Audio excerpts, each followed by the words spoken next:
সময়ের চাকা যে কত দ্রুত ঘোরে তা হয়তো আমরা অনেকেই উপলব্ধি করতে পারি না। আজ যে ধুলোয় পড়ে আছে, কাল সে আকাশ ছুঁতে পারে। ভাগ্যের এই অদ্ভুত খেলায় যে মানুষটিকে একদিন দুধওয়ালা বলে তাচ্ছিল্য করে তার নিজের স্ত্রীই ছেড়ে চলে গিয়েছিল, ভাগ্যের পরিহাসে দীর্ঘ ১০ বছর পর সেই মানুষটিই যখন জেলার সর্বোচ্চ ক্ষমতাশালী কালেক্টর বা ম্যাজিস্ট্রেট হয়ে ফিরে এলেন, তখন পুরো এলাকার মানুষের চোখ কপালে ওঠার জোগাড়। বন্ধুরা, এটি কোনো রূপকথার পাতা থেকে নেওয়া গল্প নয়, বরং এক অদম্য জেদ আর শূন্য থেকে ঘুরে দাঁড়ানোর এক বাস্তব কাহিনী। এই চমকপ্রদ ঘটনাটি ঘটেছিল পশ্চিমবঙ্গের শ্যামপুর নামের এক ছোট্ট গ্রামে। সেখানে অনেক সেন নামের এক যুবক বসবাস করত। অনেকের বয়স তখন ২৫-এর কোঠায়। তার দু চোখ জুড়ে সর্বদা বিরাজ করত জীবনে বিশাল কিছু অর্জন করার এক অধারা স্বপ্ন। তবে নিয়তি তার শৈশব থেকেই চলার পথটাকে মোটেও মসৃণ রাখেনি। যখন তার বয়স মাত্র ১৬ বছর, ঠিক তখনই তার পিতৃবিয়োগ ঘটে। বাড়িতে শুধু তার বৃদ্ধা মা কল্যাণী দেবী ছিলেন, এবং সংসার চালানোর পুরো দায়িত্ব অনিকের কাঁধে এসে পড়ে। শ্যামপুর গ্রামের মানুষ সকালে উঠেই একটি আওয়াজ শুনতে পেত, দুধ নাও, তাজা দুধ। এই আওয়াজটা অনিকের হতো। অনেক গ্রামে বাড়ি বাড়ি গিয়ে দুধ পৌঁছে দিত।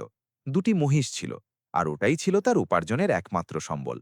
সকাল ৪টে ওঠা, মহিষগুলোকে খাবার দেওয়া, দুধ দোয়ানো, এবং তারপর সাইকেলে বড় বড় পাত্র বেঁধে পুরো গ্রামে দুধ পৌঁছে দেওয়া, এটাই ছিল তার প্রতিদিনের জীবন।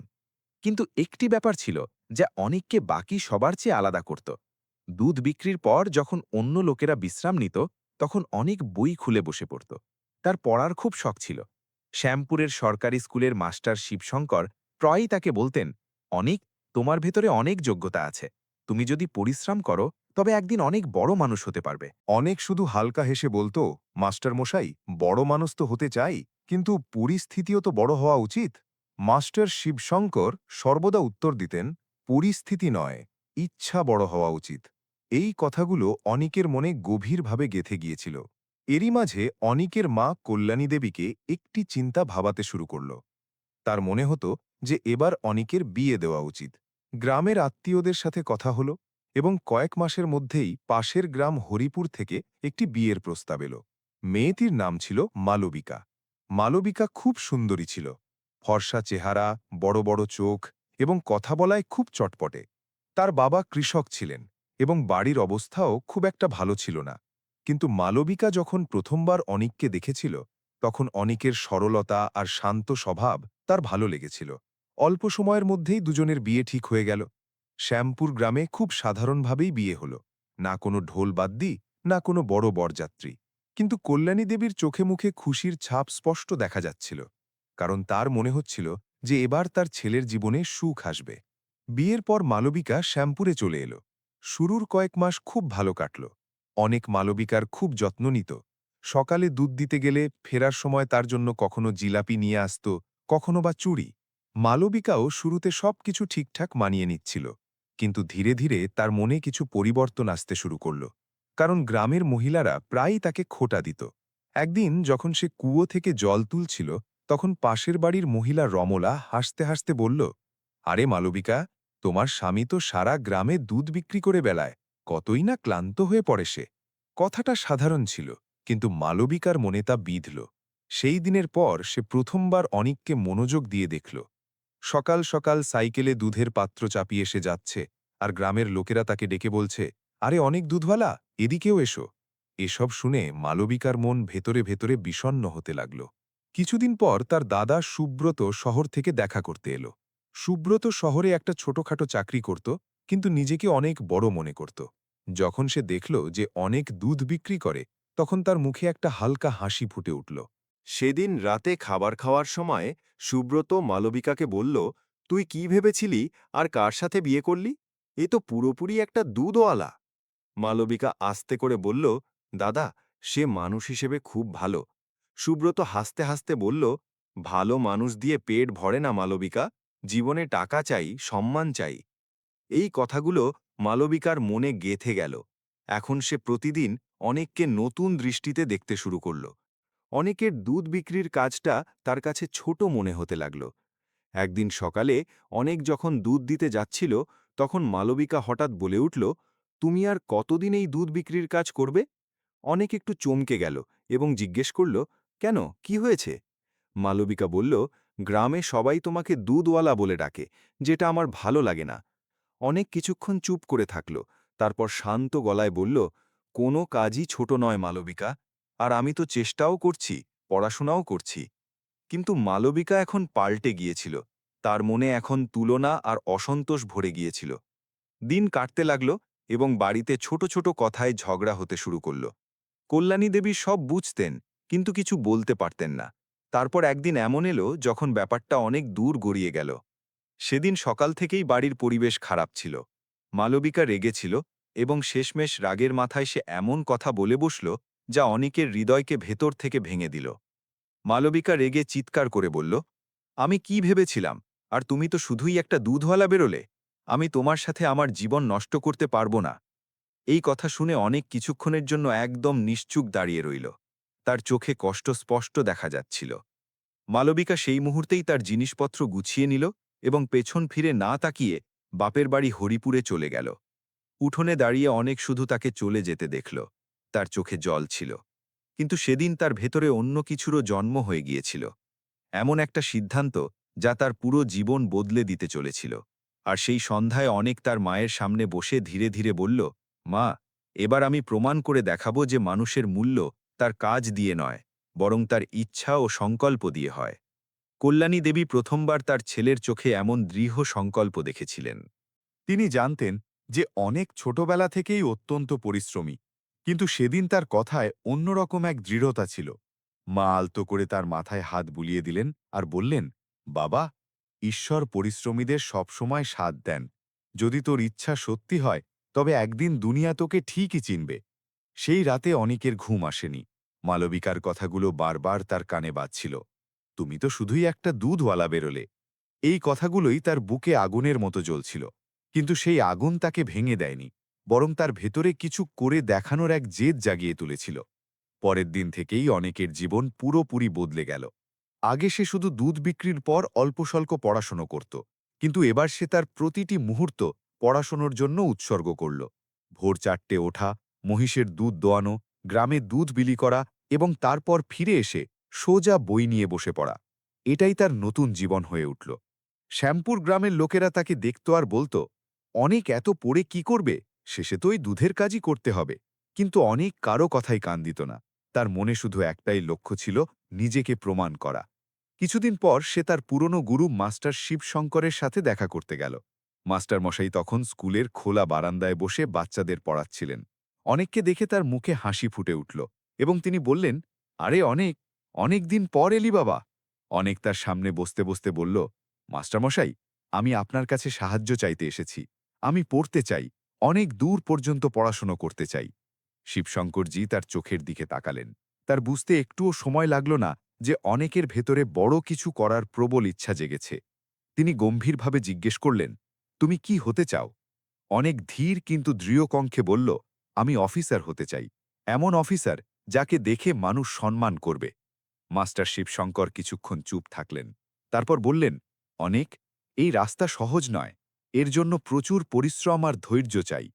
অনেক সাথে সাথেই উত্তর দিল, পরিশ্রমকে আমি কখনোই ভয় পাইনি মাস্টারমশাই। সেদিন থেকে মাস্টার শিবশঙ্করও তাকে সাহায্য করতে শুরু করলেন। তিনি তাকে বই দিলেন, পড়ার পদ্ধতি বুঝিয়ে দিলেন এবং শহরে গিয়ে পরীক্ষা দেবার পরামর্শ দিলেন। সময় ধীরে ধীরে এগিয়ে চলল। দিনগুলো মাসে বদলালো, আর মাসগুলো বছরে। অনেকের পরিশ্রমও একইভাবে বেড়েই চলল। শ্যামপুর গ্রামে এখন লোকেরা তাকে শুধু দুধওয়ালা নয়, বরং একজন পরিশ্রমী ছেলে হিসেবে চিনতে শুরু করেছিল। অন্যদিকে মালবিকার জীবনও ধীরে ধীরে বদলাচ্ছিল, তবে সেই পথে নয় যা সে কল্পনা করেছিল। যখন সে বাপের বাড়ি হরিপুরে এসেছিল, তখন তার মনে হয়েছিল যে তার দাদা সুব্রত সবসময় তার পাশে থাকবে। কিন্তু কয়েক মাসের মধ্যেই সত্যিটা সামনে চলে এলো। সুব্রতর চাকরি চলে গেল এবং সে নিজেই দুশ্চিন্তায় থাকতে শুরু করল। বাড়ির অবস্থা খারাপ হতে লাগল। মালবিকা বুঝতে পারছিল যে রাগের মাথায় সে অনেক বড় একটা সিদ্ধান্ত নিয়ে ফেলেছে, কিন্তু এখন ফিরে যাওয়ার সাহস তার ছিল না। সময় কাটতে লাগল। কয়েক বছর পর মালবিকার বাবা মাও এই পৃথিবী ছেড়ে চলে গেলেন। এখন সে পুরোপুরি একা হয়ে গিয়েছিল। জীবন চালানোর জন্য তাকে ছোটখাটো কাজ করতে হলো, কখনো খেতে মজদুরি, কখনো মানুষের বাড়িতে কাজ। কিন্তু দারিদ্র্য এতটাই বেড়ে গেল যে শেষমেশ তাকে গ্রামে গোবরের ঘুঁটে বনিয়ে বিক্রি করার কাজ করতে হল। ওদিকে অনেক ক্রমাগত সামনের দিকে এগিয়ে যাচ্ছিল। সে অনেক পরীক্ষা দিয়েছিল, অনেকবার ব্যর্থতাও এসেছিল, কিন্তু সে হার মানেনি। প্রতিটি ব্যর্থতা তাকে আরও মজবুত করে তুলত। একদিন সেই খবরটা এলো যার অপেক্ষায় সে বছরের পর বছর ধরেছিল। অনেক দেশের সবচেয়ে কঠিন পরীক্ষায় পাশ করেছিল। যখন ফলাফল বেরোল, শ্যামপুর গ্রামে খুশির বন্যা বয়ে গেল। গ্রামের সেই ছেলেটি, যাকে মানুষ একসময় দুধওয়ালা বলতো, এখন একজন বড় অফিসার হিসেবে নির্বাচিত হয়েছে। কল্যাণী দেবীর চোখ দিয়ে খুশির জল বইছিল। তিনি আকাশের দিকে তাকিয়ে বললেন, হে ভগবান, তুমি আমার ছেলের পরিশ্রমকে সার্থক করেছ। কয়েক মাসের ট্রেনিংয়ের পর পশ্চিমবঙ্গেরই একটি জেলায় কালেক্টর হিসেবে অনিকের প্রথম পোস্টিং হল। সেদিন শ্যামপুর গ্রামে যেন উৎসবের পরিবেশ ছিল। মানুষজন বলাবলি করছিল, দেখো, পরিশ্রম কি না করতে পারে, সেই অনেক আজ জেলার কালেক্টর হয়ে গেল। কিন্তু অনিকের মনে কোথাও না কোথাও সেই পুরনো ব্যথাটা এখনও ছিল। তার আজও সেই দিনের কথা মনে পড়ত, যখন মালবিকা তাকে শুধু এই কারণে ছেড়ে চলে গিয়েছিল যে সে দুধ বিক্রি করত। সময় তার নিজস্ব গতিতে এগিয়ে চলল। 10 বছর কেটে গেল। এখন অনেক একজন কঠোর কিন্তু সৎ কালেক্টর হিসেবে পরিচিতি পেয়েছিল। একদিন জেলার গ্রামগুলো পরিদর্শনের জন্য তাকে একটি কর্মসূচি তৈরি করতে হল। কর্মকর্তারা বেশ কয়েকটি গ্রামের নাম জানালেন। সেগুলোর মধ্যেই একটি নাম ছিল হরিপুর। অনেক এই নামটা শোনা মাত্রই তার মনে একটি পুরনো স্মৃতি হঠাৎ জেগে উঠল। হরিপুর, সেই গ্রাম যেখানে মালবিকা থাকত। কিছুক্ষণের জন্য সে নিশ্চুপ হয়ে গেল। তারপর সে ফাইলটা বন্ধ করে আস্তে করে বলল, ঠিক আছে, আগামীকাল সবার প্রথমে আমরা হরিপুর যাব। তার জানা ছিল না যে পরের দিনের সেই যাত্রায় তার জীবনের সবচেয়ে আবেগপ্রবণ এবং অপ্রত্যাশিত মোড় হতে চলেছে। পরের দিন সকালে কালেক্টর অনিকের গাড়ি জেলা সদর থেকে হরিপুরের উদ্দেশ্যে রওনা দিল। গাড়ির আগে পিছে সরকারি গাড়ি ছিল এবং সাথে অনেক কর্মকর্তাও বসেছিলেন। রাস্তার দুপাশে মাঠ ছড়িয়েছিল, কোথাও গমের শীষ দুলছিল, আবার কোথাও সরিষার হলুদ ফুল বাতাসে দুলছিল। অনেক জানলার বাইরে তাকিয়েছিল, কিন্তু তার চোখের সামনে বারবার সেই পুরনো স্মৃতিগুলোই ভেসে উঠছিল। সেই দিনটি, যেদিন মালবিকা তাকে ছেড়ে চলে গিয়েছিল, সেই কথাগুলো যা তার হৃদয়ে গভীরভাবে গেঁথে গিয়েছিল। কিছুক্ষণ পর গাড়িগুলো হরিপুর গ্রামের বাইরে গিয়ে থামল। জেলার কালেক্টর গ্রামে এসেছেন এ খবর ছড়িয়ে পড়তেই লোকেরা ছুটে সেখানে জড়ো হতে লাগল। গ্রামের প্রধান হরিনাথ ঘোষও সঙ্গে সঙ্গে চলে এলেন। তিনি হাতজোড় করে অনেককে স্বাগত জানালেন এবং গ্রামের সমস্যাগুলোর কথা বলতে শুরু করলেন। অনেক মনোযোগ দিয়ে সবকিছু শুনছিল, কিন্তু তার মনের কোনো এক কোণে একটা হালকা অস্বস্তি ছিল, যা সে নিজেও বুঝতে পারছিল না। পরিদর্শন শুরু হলো।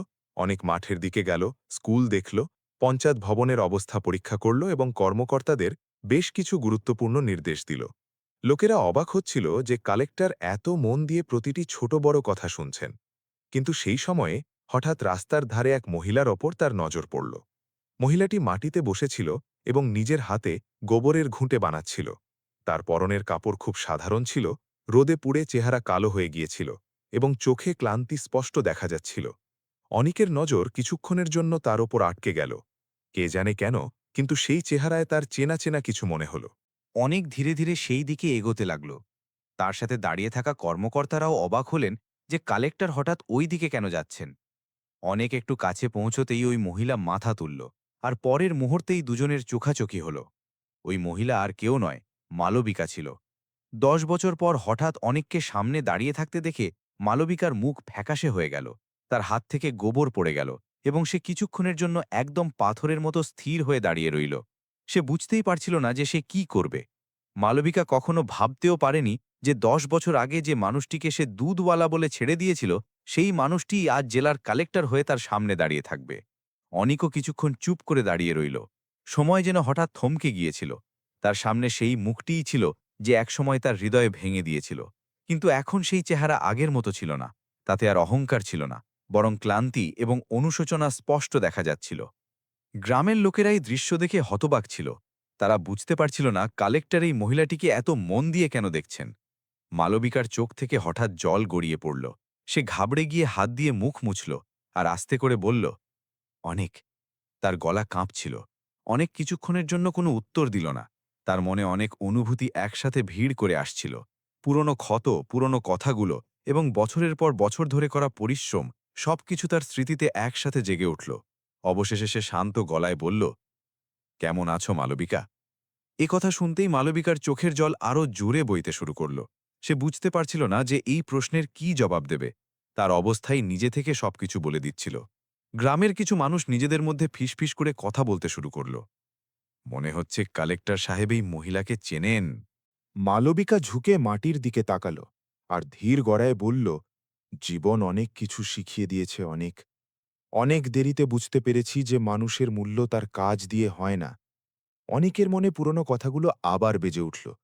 তুমি তো শুধুই একটা দুধওয়ালা বেরোলে। কিন্তু এবার সেই কথাগুলোর সাথে কোনো রাগ ছিল না, ছিল শুধু এক গভীর নীরবতা। মালবিকা আস্তে করে বলল, আমি অনেক বড় ভুল করেছিলাম। সেদিন রাগের মাথায় যা বলেছিলাম সেটা আমার জীবনের সবচেয়ে বড় ভুল ছিল। সে কাঁপতে কাঁপতে হাত জোড় করল এবং বলল, যদি সম্ভব হয় আমাকে ক্ষমা করে দাও অনেক। আমি প্রতিদিন আমার সেই সিদ্ধান্তের জন্য অনুতপ্ত হয়েছি। অনেক চুপচাপ দাঁড়িয়ে রইল। তার সামনে সেই মহিলাটি দাঁড়িয়েছিল যে একসময় তার আত্মসম্মানে আঘাত করেছিল, কিন্তু আজ সেই মহিলাকেই বিধ্বস্ত দেখাচ্ছিল। কিছুক্ষণের জন্য সেখানে গভীর নীরবতা নেমে এলো। গ্রামের লোকেরা শ্বাস আটকে এই দৃশ্য দেখছিল। কেউ বুঝতে পারছিল না এরপর কি হতে চলেছে। অনেক ধীরে ধীরে মালবিকার দিকে তাকাল। তার মুখে অনুশোচনার ছাপ স্পষ্ট দেখা যাচ্ছিল। সে আর সেই মেয়েটি ছিল না যে একসময় স্বপ্ন আর অহংকারের বশবর্তী হয়ে তাকে ছেড়ে গিয়েছিল। সে এখন জীবনের কঠোর বাস্তবতার মধ্যে দিয়ে যাওয়া এক নিঃসঙ্গ মহিলা ছিল। অনেকের মনে অনেক প্রশ্ন জাগছিল। সে কি সেই মহিলাকে ক্ষমা করতে পারবে যে কখনো তাকে অপমান করেছিল? সে কি তার পুরনো কষ্ট ভুলে যেতে পারবে? মালবিকার চোখ থেকে অনবরত জল ঝরছিল। সে আস্তে করে বলল, আমি তোমাকে গরিব ভেবে ছেড়ে দিয়েছিলাম, কিন্তু জীবন আমাকে শিখিয়ে দিয়েছে যে আসল দারিদ্র্য টাকার নয়, মানসিকতার হয়। এ কথা শুনে অনেকের মনে যেন কোনো পুরনো গিট আলগা হতে লাগল। কিন্তু তখনও একটি সিদ্ধান্ত বাকি ছিল। এমন একটি সিদ্ধান্ত যা শুধু তার অতীতকেই নয়, তার ভবিষ্যৎকেও বদলে দিতে পারত। আর ঠিক সেই মুহূর্তে অনেক একটি দীর্ঘশ্বাস নিয়ে মালবিকার দিকে তাকাল, যেন সে তার হৃদয়ের সবচেয়ে কঠিন সিদ্ধান্তের কথা ভাবছে। গ্রামের মানুষরা এখনও সেখানেই দাঁড়িয়েছিল। সবার চোখ অনিক আর মালবিকার দিকে নিবদ্ধ ছিল। কেউ বুঝতে পারছিল না এবার কি হবে। 10 বছর আগে ভেঙে যাওয়া সেই সম্পর্ক আজ হঠাৎ সবার সামনে এসে দাঁড়িয়েছে। মালবিকা মাথা নিচু করে দাঁড়িয়েছিল। তার হাত তখনও জোর করা ছিল এবং তার চোখ দিয়ে অবিরাম জল বইছিল। সে আস্তে করে বলল, অনেক, আমি জানি আমি তোমার সাথে খুব অন্যায় করেছি। সেদিন আমি তোমাকে শুধু তোমার কাজ দিয়ে বিচার করেছিলাম। আমার মনে হয়েছিল যে তুমি জীবনে কিছু করতে পারবে না, কিন্তু আজ বুঝতে পারছি যে আসল ভুলটা আমার চিন্তাধারায় ছিল। অনেক কিছুক্ষণের জন্য শান্ত হয়ে দাঁড়িয়ে রইল। তার মনে গত হওয়া বছরগুলোর পুরো গল্পটা যেন একসাথে ভেসে উঠল। সেই দিনটা, যেদিন মালবিকা তাকে ছেড়ে চলে গিয়েছিল। সেই রাতগুলো, যখন সে একা বসে পড়াশোনা করত। সেই সংগ্রাম, যখন মানুষ তাকে নিয়ে ঠাট্টা করেছিল। আর সেই দিনটা, যেদিন তার পরিশ্রম সার্থক হয়েছিল। সে মালবিকার দিকে তাকাল। আজ সে সেই মালবিকা ছিল না যাকে সে একসময় চিনত। জীবন তার মুখে অভিজ্ঞতার গভীর রেখা এঁকে দিয়েছিল। মালবিকা আবার বলল, যখন আমি বাপের বাড়ি এসেছিলাম, আমার মনে হয়েছিল যে আমার জন্য জীবনটা সহজ হয়ে যাবে। কিন্তু অল্প সময়ের মধ্যেই সব বদলে গেল। বাবা মা চলে গেলেন, দাদাও সঙ্গ ছাড়ল। সংসার চালানোর জন্য আমাকে মজদুরি করতে হলো। অনেক দিন না খেয়েও থেকেছি। তখন বুঝতে পেরেছি যে পরিশ্রমী মানুষ কখনো ছোট হয় না। তার গলা কাঁপছিল। অনেক, আমি প্রতিদিন আমার সেই সিদ্ধান্তের জন্য অনুশোচনা করেছি। আজও যদি তোমার মনে আমার জন্য সামান্য জায়গাও বেঁচে থাকে, তবে আমাকে ক্ষমা করে দাও। এই কথা বলতে বলতে সে কেঁদে ফেলল। গ্রামের লোকেরা এসব দেখে চুপ হয়ে গিয়েছিল। তারা অনুভব করছিল যে তারা কোনো সাধারণ ঘটনার নয়, বরং এক গভীর জীবন কাহিনীর সাক্ষী হচ্ছে। অনেক ধীরে ধীরে পা বাড়াল এবং মালবিকার সামনে এসে দাঁড়াল। সে কিছুক্ষণ তার দিকে তাকিয়ে থাকল। তারপর শান্ত গলায় বলল, মালবিকা, জীবন মানুষকে অনেক কিছু শিখিয়ে দেয়। কখনো কখনো আমাদের ভুলগুলোই আমাদের সঠিক পথ দেখায়। মালবিকা আস্তে করে মাথা তুলল। তার চোখে আশা এবং কষ্ট দুটোই ছিল। অনেক আরও বলল, তুমি আমাকে সেদিন ছেড়েছিলে যেদিন আমি দুর্বল ছিলাম। কিন্তু হয়তো সেই কষ্টটাই আমাকে মজবুত বানিয়েছে। যদি সেই দিনটা না আসতো, তাহলে হয়তো আজ আমি এই পর্যন্ত পৌঁছতে পারতাম না। মালবিকার চোখ থেকে আবারও জল গড়িয়ে পড়ল। কিছুক্ষণের নীরবতার পর অনেক আস্তে করে বলল, তবে আমি সবসময় একটা কথা মানি, মানুষের ভুল হতে পারে। যদি কারো নিজের ভুলের জন্য সত্যিই অনুশোচনা হয়, তবে তার দ্বিতীয় সুযোগ পাওয়া উচিত। এ কথা শুনতেই মালবিকার শ্বাস যেন আটকে গেল। অনেক এগিয়ে গিয়ে তার জোর করা হাত দুটো ধীরে ধীরে নামিয়ে দিল এবং বলল, আমি তোমাকে ক্ষমা করে দিয়েছি মালবিকা। এ কথা শুনে মালবিকা ডুকরে কেঁদে উঠল। গ্রামের লোকেরা এই দৃশ্য দেখে আবেগপ্রবণ হয়ে পড়ল। অনেক শান্ত কণ্ঠে বলল, এবার এসব ছেড়ে দাও। যা কেটে গেছে তা অতীত ছিল। তুমি যদি সত্যি নতুন করে শুরু করতে চাও, তবে আমি তোমাকে একটি সুযোগ দিতে প্রস্তুত। মালবিকা অবিশ্বাসের সাথে তার দিকে তাকাল। অনেক বলল, চলো আমার সাথে। এখন তোমাকে আর এভাবে সংগ্রাম করতে হবে না। মালবিকা কিছুক্ষণের জন্য নিশ্চুপ দাঁড়িয়ে রইল। তারপর সে আস্তে করে মাথা নিচু করল। সেদিন হরিপুর গ্রামের মানুষ এমন এক দৃশ্য দেখেছিল যা তারা হয়তো সারা জীবন ভুলতে পারবে না। যে মানুষটিকে একদিন দুধওয়ালা বলি ছেড়ে দেওয়া হয়েছিল, সেই আজ জেলার কালেক্টর হয়ে সেই মহিলাকেই সম্মানের সাথে নিজের সাথে নিয়ে যাচ্ছিল। কিছুদিন পর পরিবার ও সমাজের উপস্থিতিতে অনেক ও মালবিকা পুনরায় তাদের সম্পর্ককে স্বীকার করে নিল। এবার তাদের সম্পর্ক শুধু বিয়ের ছিল না, বরং বোঝাপড়া, সম্মান আর জীবনের অভিজ্ঞতা দিয়ে তৈরি হয়েছিল। মালবিকা এখন আর আগের মতো ছিল না। সে জীবনের আসল সত্য বুঝতে পেরেছিল। সে প্রতিদিন অনিকের পাশে দাঁড়াত এবং তার মা কল্যাণী দেবীর সেবা করত। শ্যামপুর গ্রামে লোকেরা প্রায়ই এই গল্পের কথা মনে করে বলতো যে জীবনে কখনো কোনো মানুষকে তার পরিস্থিতি বা কাজ দিয়ে ছোট মনে করা উচিত নয়, কারণ সময় বদলাতে দেরি লাগে না। বন্ধুরা, এই গল্প থেকে আমরা একটি অনেক বড় শিক্ষা পাই। মানুষের আসল পরিচয় তার পোশাক, টাকা বা কাজ দিয়ে হয় না, বরং তার ইচ্ছা এবং পরিশ্রম দিয়ে হয়। যারা কঠিন সময়েও পরিশ্রম এবং সততার পথ ছাড়ে না, একদিন তারাই সবার চেয়ে এগিয়ে যায়। তবে এবার আপনারা বলুন, আপনারা যদি অনিকের জায়গায় হতেন, তবে কি আপনারাও মালবিকাকে ক্ষমা করে দিতেন, নাকি তার নেওয়া সিদ্ধান্তকে কখনো ভুলতে পারতেন না? নিচে কমেন্ট করে অবশ্যই জানাবেন যে এই গল্প সম্পর্কে আপনাদের মতামত কি। আর যদি আপনাদের এমন সত্য, আবেগপূর্ণ এবং জীবনের সাথে জড়িত গল্প পছন্দ হয়, তবে ভিডিওটি লাইক করুন, আপনাদের প্রিয় গল্পের আসর চ্যানেলটি সাবস্ক্রাইব করুন এবং এই শিক্ষণীয় গল্পটি আপনাদের বন্ধুদের সাথে অবশ্যই শেয়ার করুন, কারণ হতে পারে এই গল্প কারোর চিন্তাধারা বদলে দেবে। দেখা হবে পরবর্তী গল্পে। ততদিন পর্যন্ত নিজের খেয়াল রাখবেন।